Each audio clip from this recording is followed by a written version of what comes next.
Hujambo mtazamaji na karibu kwenye kipindi kingine cha ushauri wa jamii. Na leo tunaongea na vijana. Jina langu ni Mwalimu Filipo au mwalimu wa jamii. Mimi ndio niko na wewe kwenye kipindi hiki. Tunapoongea habari ya vijana, tutakuwa tunaongea na vijana kuhusu maendeleo. Kwa sababu mahali pa maendeleo ni mahali pazuri. Mahali palipo na maendeleo ni mahali palipo na future. Mahali ambao hakuna maendeleo, hakuna future. Kwa hivyo kama kijana, ni vizuri sana kuangalia mazingira yako. Na kuangalia kama yale mazingira ulio ndani yake yana maendeleo. Na pia kuangalia marafiki ulio nao kama wanaendelea. Ndio ujue kama utaendelea. Kwa hivyo kinachochangia sana maendeleo katika maisha ya kijana ni yale mazingira anayoyaishi na wale marafiki anaoshinda nao. Mambo mawili hayo. Kwa hivyo tunapoongea juu ya kijana, tunaongea mtu wa umri wa kadri. Kijana kwa lugha la Kiingereza anaitwa youth. Kuna tofauti kati ya teenager na youth. Youth ni yule ambaye ni kuanzia miaka 20 kupanda mpaka karibia miaka 35 mpaka 39. Katika umri huu, kijana kuna mambo yanatarajiwa kwake.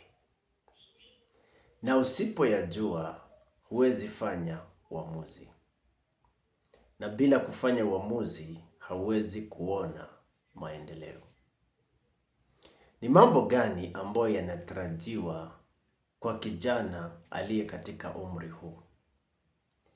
Jambo la kwanza ambalo kijana aliye katika umri huu anatarajiwa kufanya ni kuamua anataka kuwa mtu wa namna gani.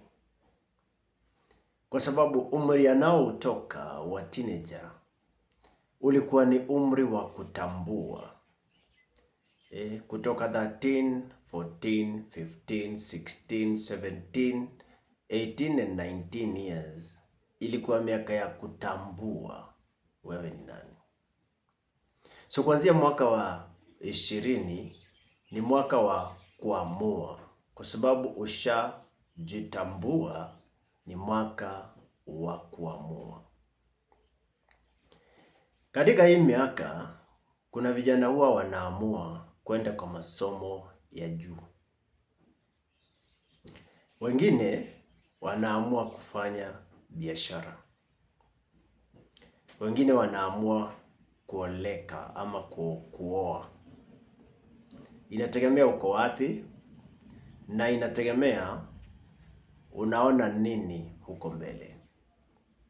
Lakini ningependa kwa njia yoyote uwe kijana wa kuchukua hatua. Mtu hawezi chukua hatua bila kuamua. Kwa hivyo uamuzi ndio huwa unakuja number 1 katika kila kitu. Ila kama tulivyotangulia kusema hapo mbeleni, ukikaa katika mazingira ambayo watu hawafanyi uamuzi, na wewe hutaweza kufanya uamuzi. Number 2, ukikaa na watu marafiki ambao hawafanyi uamuzi, na wewe hutaweza kufanya uamuzi. Okay? Lakini lazima ujue utafanya nini na mazingira, utafanya nini na marafiki. Na kwa sababu katika umri wako unafaa kuambiwa. Jambo unafaa kuambiwa ni angalia utafanya nini juu ya hayo mazingira? Saa ingine kama unaweza ondokea hayo mazingira ambayo hayachangii wewe kuweza kufanya uamuzi. Namba 2, ondokea hao marafiki ambao hawachangii wewe kuweza kufanya uamuzi. Jambo la 3 linalohitajika kwa kijana katika umri huu, au jambo la pili, la kwanza ni kuamua. Jambo la pili ni kutambua malengo, goals. Wewe kama kijana ni lazima uwe na malengo. Malengo yako ndio yataonyesha kama umri ulio nao wa ujana utakufaa ama utachoka, na ndio yatategemea kama huo mwisho mwema unaowaza utakuwa nao au hautakuwa nao. So uwe na malengo. Sasa vijana wengi huwa hawana malengo, na ni kwa sababu ya kukaa katikati ya watu ambao hata hawajui malengo ni nini, na kukaa pamoja na watu ambao wengine wanajua malengo ni nini kwa kichwa chao, lakini hawachukui hatua yoyote. Kwa hivyo leo ninapoongea na wewe, ninapenda uwe mtu mwenye malengo kama kijana. Malengo ni nini? What are goals? Goals kwa lugha ya Kiingereza kuna wale wanaita confidence builders. Huwa zinakujengea ujasiri. Goals ni hatua ambazo unataka kuchukua ili ujiendeleze katika maisha yako. Na kwa hivyo, kwa sababu wengi hawajui goals ni nini, niko hapa nikwambie goals ni nini, alafu nikuonyeshe namna gani unaweza hitimu zile goals zako, ama yale malengo yako unaweza yafikia vipi. Na kwa sababu nikuambia malengo ni nini, napenda nikuambie aina za goals ambazo unafaa kuwa nazo. Number 1, unafaa kuwa na goal ya maisha yako ya afya. Maisha yako ya afya ya mwili na afya ya akili. Kwa hivyo unafaa kuwa kijana ambaye anafanya mazoezi ndio huo mwili udumishe afya, na sio mazoezi tu. Kijana anayeweza kulala vizuri masaa ya kutosha, kuanzia masaa 6 hadi 7. Na sio hivyo tu, ndani ya hiyo goal ya mwili ulio na afya njema, uwe kijana ambaye masaa hayo ya kulala analala, akila anakula chakula kizuri ambacho hakitaathiri mwili wake. Na pia uwe kijana ambaye anaweza ongea na mtu shida zake. Vijana wengi kwa sababu wanatoka katika teenagers wengi hawanaga ujasiri wa kuongea maisha yao. So they are very secretive. Wanakuwa na siri nyingi sana. So mtu anaingia katika ujana akiwa na zile siri, na unakuta ili hali kungekuwa na mtu ambaye angemfaa, kwa sababu ya kunyamaza kwake anakosa mtu wa kumsaidia. So katika afya yako, fikiria juu ya hizo vitu nimetaja. Fikiria juu ya mazoezi, fikiria juu ya usingizi wa kutosha, fikiria juu ya chakula, kukula vizuri, na pia fikiria juu ya kutafuta mtu akupatie ushauri. Number 2. Lengo number 2. Kijana anafaa afikirie jinsi ya kuongeza masomo. Kama umemaliza university, unafaa ujue elimu huwa haina mwisho. Hilo ni lengo la pili. Uweke katika maisha yako kile kiliongewa na mtu mmoja anaitwa Sharon Ferret. Sharon Ferret ameandika kitabu inaitwa College and Beyond. Alisema, learning is the way of life. Learning is a way of life. Kwa hivyo hauachi kusoma. Uweke katika ratiba yako kama kijana kwamba utasoma na utaongeza masomo. Kama ulipata diploma, panga kurudi ukafanye degree. Kama umefanya degree, enda ufanye postgraduate ama ufanye masters. Na kama umefanya masters, fanya PhD. Weka ratiba ya kusoma katika akili yako kuanzia sasa. Usijali fedha zitatoka wapi. Wahenga walisema palipo na nia pana njia.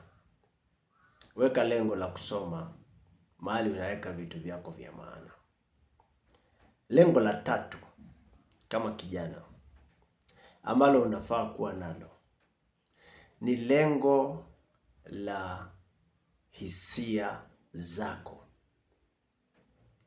Kuna watu ambao hawajui kuweka malengo juu ya hisia zao. Kijana anayetokana na umri wa teenager ameingia kijana, huwa anajikuta mara zingine anakasirika tu bure. Ameambiwa kitu na wazazi amekasirika. Watu wamecheka juu ya point aliongea, amekasirika. Mtu amecomment kuhusu wewe, kuhusu kwenu. Rafiki amekuongelesha kitu, umekasirika. Kwa hivyo zipo hisia mbalimbali ambazo unafaa kuwa na malengo juu yake. Hisia ya kwanza ni hasira. Upange vile utamaliza hiyo hasira yako, kwa sababu wahenga walisema hasira ni hasara. Number 2, kuna hisia ingine inaitwa furaha. Upange vile utakavyopunguza furaha yako nyingi, kwa sababu watu wengi katika furaha yao wamejikuta katika raha ikazaa karaha. Ikawa sasa sio raha tena, ni anasa na maisha yake imeharibika. Kwa hivyo furaha yako isizidi, iwe na kiasi. Kuna hisia ya 3 inaitwa uoga. Vijana walio na wazazi ama walimu waliowachapa walipokuwa teenagers na wakashautiwa, huwa wanaogopa kuchukua hatua katika maisha. Na wanapoogopa, wanafikiria maisha huwa yako hivyo. Wanafikiria kwamba kule kuogopa kutawasaidia katika kufanya uamuzi. Wengine wakiogopa wananyamaza, wengine wakiogopa wanapigana, wengine wakiogopa wanatoroka. Fear inakwambiaga you fight or you flight ama freeze. Unafaa ujipange hiyo uoga utapambana nayo vipi ikuondokee. Hiyo ni hisia ya 3. Hisia ya 4 kama kijana ni mshtuko. Kuna watu huwa wanashtuka wakiletewa habari. Akishtuka, nguvu za mwili wake zote zinaisha, mawazo yanasimama, anakosa idea. Wewe kama kijana lazima ujue ukishtuka unafanyanga aje, na kwa hivyo ujue vile utapanga kumaliza hiyo mshtuko. Kuna hisia ya 5 inaitwa huzuni. Watu wakifiliwa wanahuzunika. Kijana katika umri huu waweza kujikuta uko na marafiki. Kuta rafiki amekuacha, amesafiri, ameenda ng'ambo, ama ameaga, ama amechukuliwa na rafiki mwingine. Unajikuta huzuni inakuandama. Hizi ni hisia ambazo unafaa kuwa na goals za ni vipi utakavyofanya kwa sababu ya kuzipunguza zisiathiri maendeleo yako. Nirudie hizo hisia ndio uweze kukumbuka. Hisia ya kwanza ni hasira. Hisia ya pili ni furaha. Hisia ya tatu ni mshtuko. Hisia ya nne ni uoga. Hisia ya tano ni huzuni. Hakikisha una mpango wa vile utafanya katika hisia zako, zisije zikakuingiza katika shida ama zikazuia maendeleo yako. Lengo la 4 linaitwa social life. Ni lazima uwe na mpango wa vile utakavyofanya kuhusu uhusiano, relationship. Kwa sababu katika huu umri ndio unafaa kuwa na marafiki, na urafiki huo ukue, baadaye muoane. Lakini ukishikana na rafiki mbaya, maandiko matakatifu yanasema msidanganyike. Wrong company, wrong association huwa inaharibu good morals.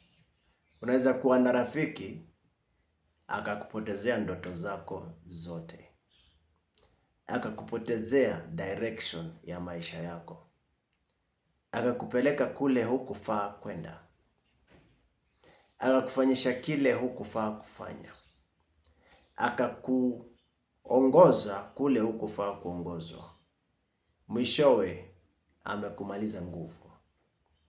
Kwa hivyo lazima uwe na nguvu ya kuchagua marafiki.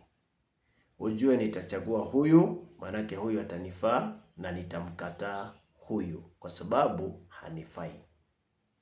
Hilo ulijue sana. Lengo la 5 linaitwa lengo la kiroho. Upende usipende, maisha yanakuanga spiritual. Tumeongea juu ya goals 4 na tuko kwa goal ya 5.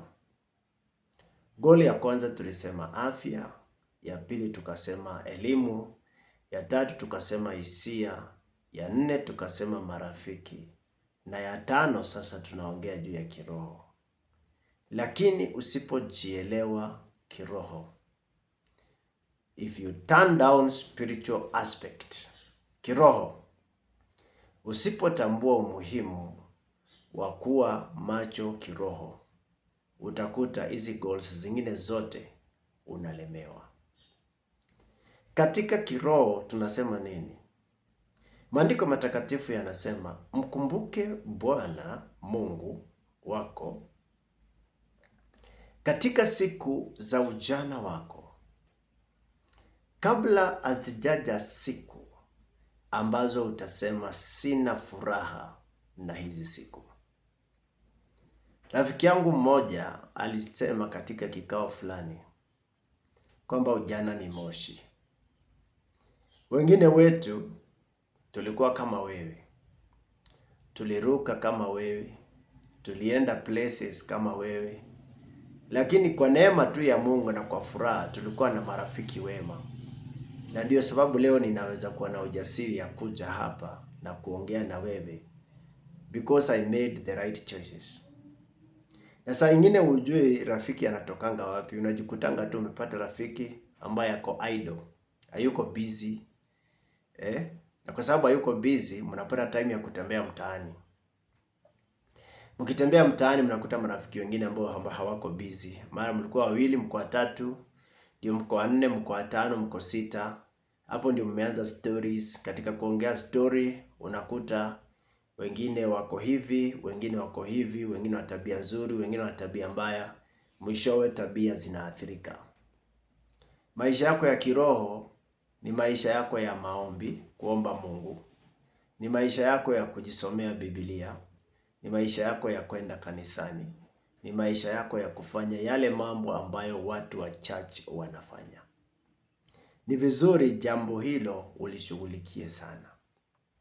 Kwa sababu usipofanya hivyo, kuna dunia inakuanga na shetani.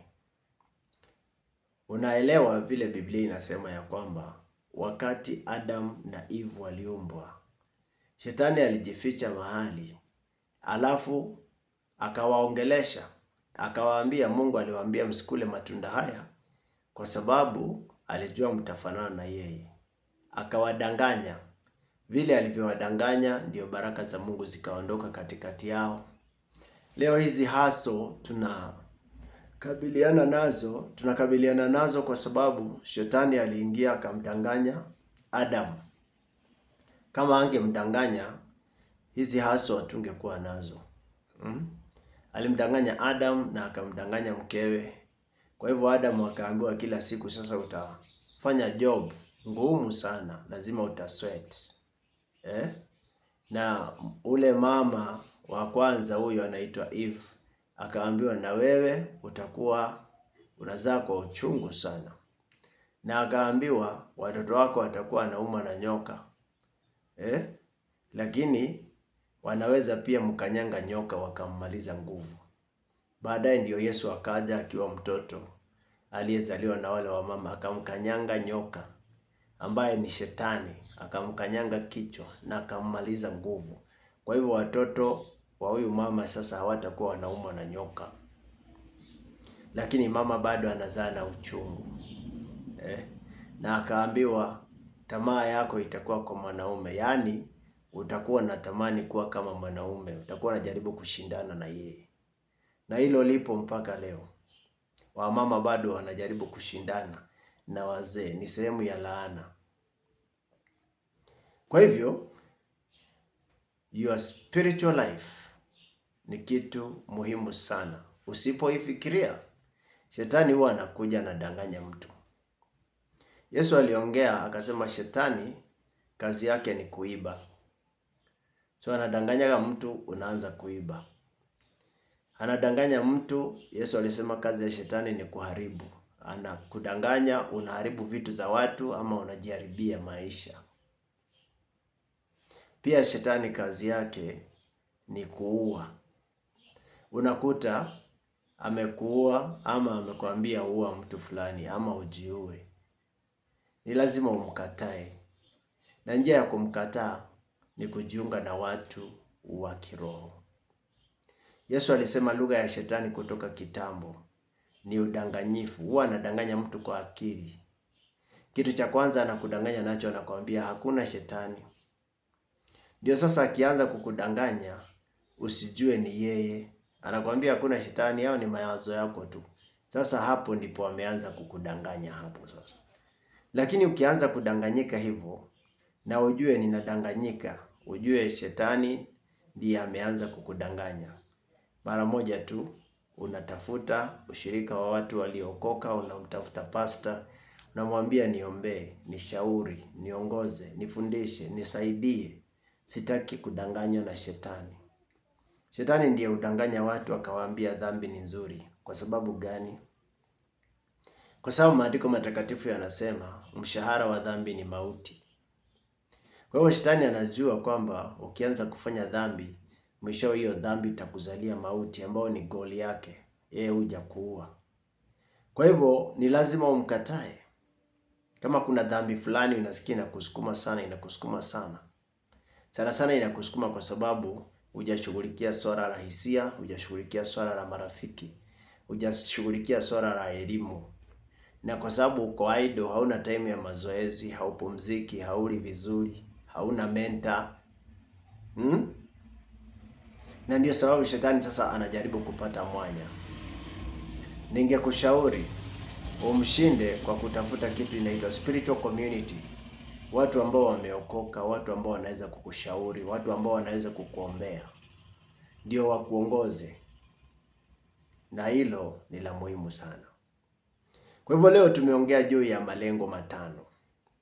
Lengo la afya yako ya kimwili na kimaisha, lengo la elimu, lengo la hisia yako, lengo la marafiki na lengo la kiroho. Hiyo malengo matano ambayo nimekuambia, nataka nikwambie kujua tu haitoshi. Unafaa uchukue kalamu na karatasi, uyaandike hayo malengo matano. Baada umeandika pahali, uanze kufikiria utayafanyia kazi vipi. Mtu anaitwa Jim Rohn anasema action is everything. Anasema action pronto. Action is everything. Uweze kuwa mtu wa kufanya mazoezi, kula vizuri, kulala vizuri, kupata mentor, kutafuta mentor. Uweze kuanza kutafuta vitabu za kusoma, kustudy online. Goal ya pili ya masomo. Wakati kama bado hujapata shule ya kwenda kusoma, ziko program za free unaweza soma online. Kama program moja inaitwa Coursera. Coursera ni program ya university fulani ya Michigan ambao wako na free courses unaweza fanya. Kando na Coursera kuna wengine wanajiita Allison. Na Allison pia wako na courses nyingi unaweza fanya za certificate ama diploma, zinaweza kukusaidia kujenga portfolio yako. Kando na hiyo kuna watu wanajiita FutureLearn. FutureLearn pia wanaweza kukusaidia katika kuongeza ufahamu wako. Lakini usikae idle. Kwa sababu waliotuletea elimu walisema idle mind is devil's workshop. Hautaki ukue workshop ya shetani. When you don't have something to do, wakati hauna kitu cha kufanya, you can do anything. Na hivyo ndivyo vijana wengine wamepoteza mwelekeo. Unakuta sasa wanataka kukaa uchi online kwa sababu hawana kitu cha kufanya. Haja si pesa tu, haja ni maendeleo. Katika swala la hisia, ni lazima sana upange vizuri. Uandike hizo hisia zote tano ambazo nimekuambia na uanze kufikiria ni gani ambayo utaishughulikia. Swala la marafiki, uchukue kalamu na karatasi uandike ni marafiki wangapi uko nao na unataka kuongeza wangapi. Hivyo swala la kiroho, uangalie ni mambo gani utaanza nayo. Kama utaanza kusoma Bible ama kwenda church kumuona mchungaji ama kuomba ama kuimba, ni swala gani utaanza nalo. Sasa goals huwa zinafaa kuwa na kitu inaitwa time bound, kuwa na muda fulani. Kwa hivyo kila goal inapewa time. Unafaa kuwa umepanga time yako. Ndio nikakwambia uchukue kalamu na karatasi uandike. Goals, kuna short term goal, kuna long term goal, kuna mid term goal na kuna long term goals. Goal ya kutoka mwaka moja mpaka miaka 3, hiyo ni short term goal. Goal ya kutoka mwaka moja mpaka miaka 5, kitu nataka kukamilisha in 5 years. Hiyo inaitwa mid-term goals. Na kama ni goal ambao unataka kuifanya for 10 years, within 10 years utakuwa umekamilisha kitu, basi hiyo inaitwa long-term goal. Jiulize kutoka sasa mahali ulipo sahihi. Utakuwa wapi within the next 5 years? Utakuwa wapi kiafya, utakuwa wapi kiakili, utakuwa wapi kihisia, utakuwa wapi kimarafiki, utakuwa wapi kiroho? Jiulize na uandike. Ndio sasa kutoka hapo uanze kuona mambo yakitendeka. Kuna watu wengi ambao huandika goals lakini wanashindwa na kuzikamilisha. Wanashindwa na kuzikamilisha kwa sababu gani? Goals huwa zinataka discipline. Discipline, watu wakiongea juu ya discipline wanafikiriaga ni adhabu, lakini discipline si adhabu. Discipline ni nidhamu. Na nidhamu ni nini? Ni kupanga routine ya kitu fulani utakuwa nafanya juu ya hiyo goal kila siku. Sasa ndio ufaulu, lazima ufanye kitu kinaitwa keeping journal. Yaani ununue kitabu kidogo kinaitwa journal, utakuwa unaandika kila siku kile umefanya kuhusu goal yako. Okay? So ukishanunua hicho kitabu kidogo, andike hizi goal 5. Alafu upange per day.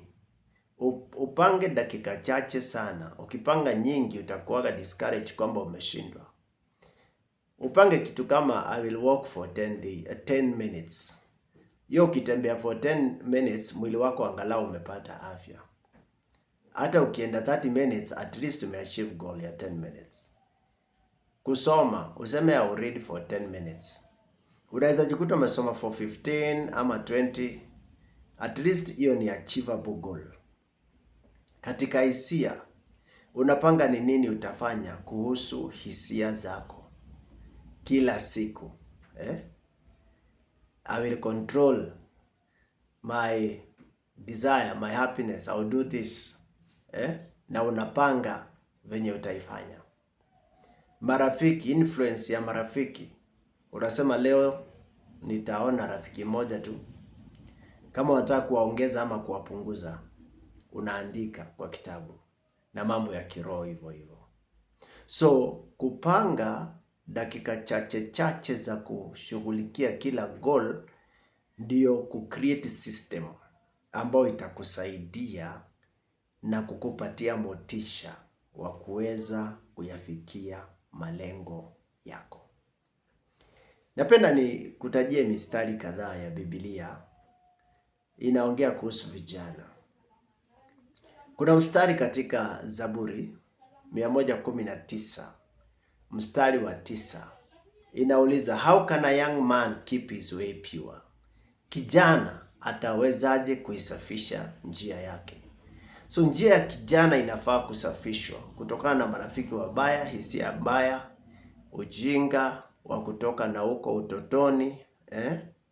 Inafaa kuwa na mwili ulio na afya na mazoezi. Njia ya kijana inafaa kusafishwa.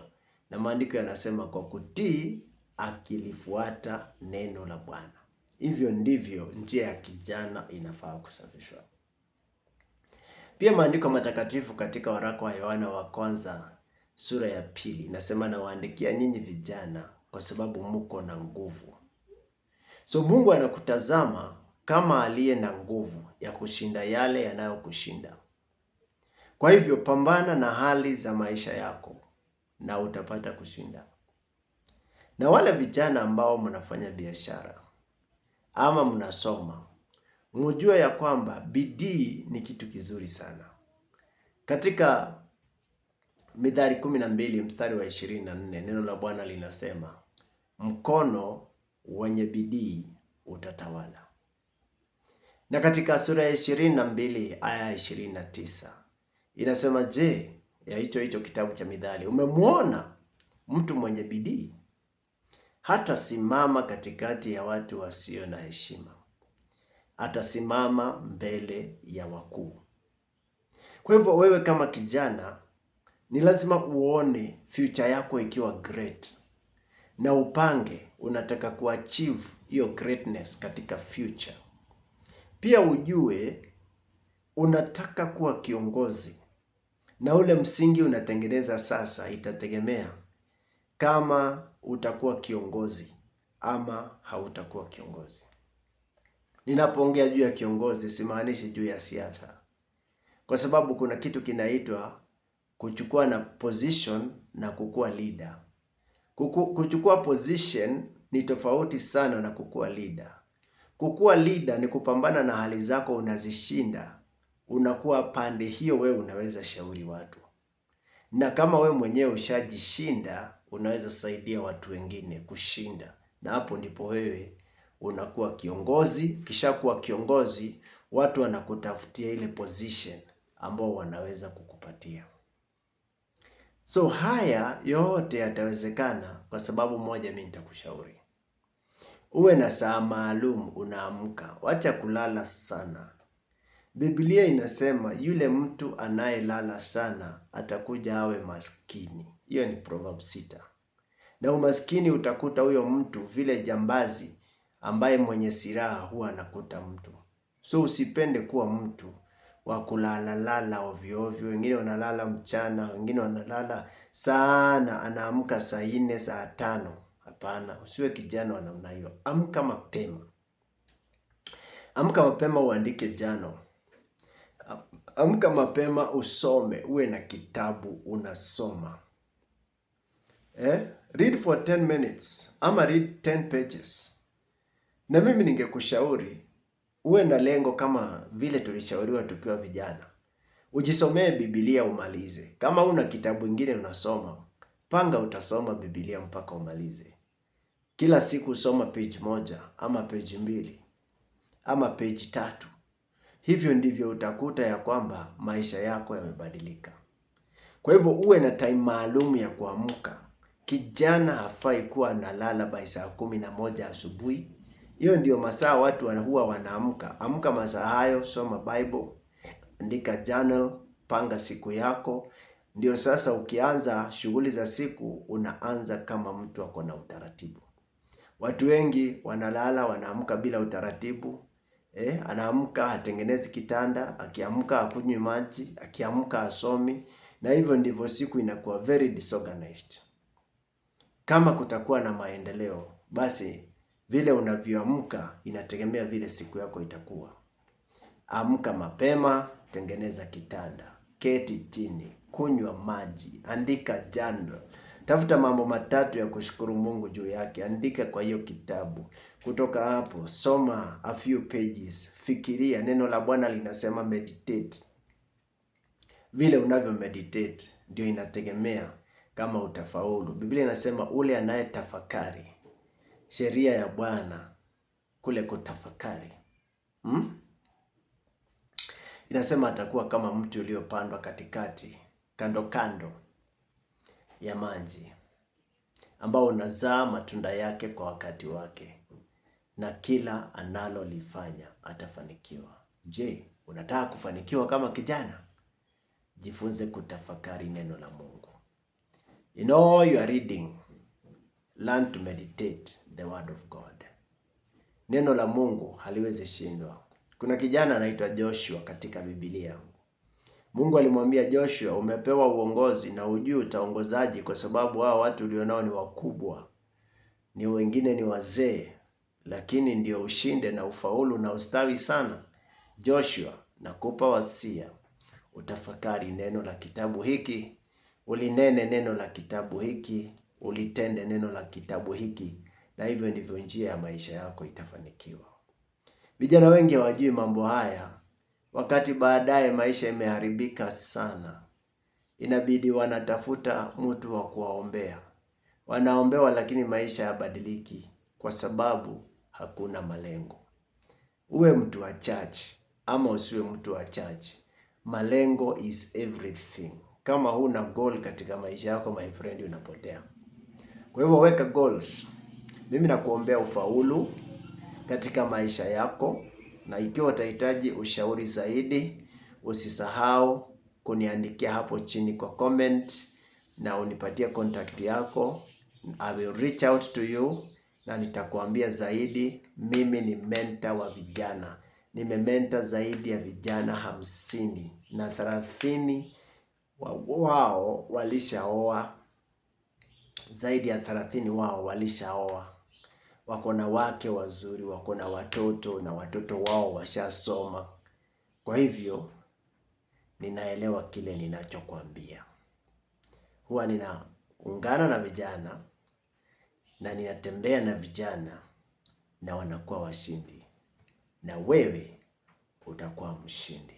Mungu akubariki sana. Usisahau kulike, usisahau kucomment, usisahau kusubscribe na kushare. Ndio siku ingine tunapokuletea habari hii uwe mmoja wa wale watakaopokea kwanza. Hadi kipindi kingine kijacho, ni mimi wako Mwalimu Filipo. Mungu akubariki na kupenda na utashinda. Thank you very much.